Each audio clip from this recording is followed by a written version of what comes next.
Hello बच्चों, तो इस क्वेश्चन हमसे पूछा है, बड़ा ही प्यारा सा क्वेश्चन पूछा है। पूछा क्या है?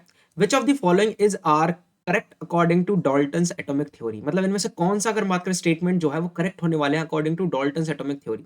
सो an atom is the smallest particle of matter according to Dalton's atomic theory. Is it true? बिल्कुल बिल्कुल सही बात है, क्योंकि डाल्टन जी ने ये कहा था कि भाई जो एटम होता है वो एक स्मॉलेस्ट इंडिविजिबल पार्टिकल है, ठीक है, मैटर का। तो भाई ये पॉइंट तो उनके थ्योरी से मैच कर रहा है, बिल्कुल सही बात है। B an atom is the smallest particle of an element. या एटम जो होता है वो स्मॉलेस्ट पार्टिकल होता है एलिमेंट का। बिल्कुल सही बात है, ये उन्होंने बिल्कुल बहुत सही बात कही थी कि भाई हाँ, ये अगर बात करें स्मॉलेस्ट पार्टिकल होता है किसका, अगर बात करें एलिमेंट का। But according to modern atomic theory के अकॉर्डिंग हम ये नहीं बोल सकते कि भाई ये स्मॉलेस्ट पार्टिकल है, नहीं। इसके अंदर भी कई सारे सब एटॉमिक पार्टिकल्स पाए जाते हैं, जैसे इलेक्ट्रॉन, प्रोटॉन, न्यूट्रॉन और भी अदर पार्टिकल्स हैं, है ना। बट हम तीन मेजरली पार्टिकल्स के बारे में डिस्कस करते हैं। थर्ड जो स्टेटमेंट है वो बोलता है कि N atom is the smallest indivisible particle. Indivisible भी कहा था उन्होंने, बिल्कुल सही बात कही थी। इंडिविजिबल कहा था कि भाई इसको काटा नहीं जा सकता।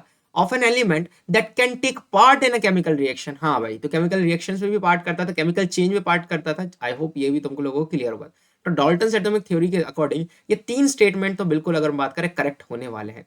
N atom is the radio active emission, है ना। तो रेडियो एक्टिविटी से रिलेटेड कोई बात उन्होंने नहीं कही थी। तो भाई साहब, ए वाले पे क्या कर दो, टिक लगा दो। बी वाले पे क्या लगा दो, टिक लगा दो। सी वाले पे क्या लगा दो, टिक लगा दो, है ना।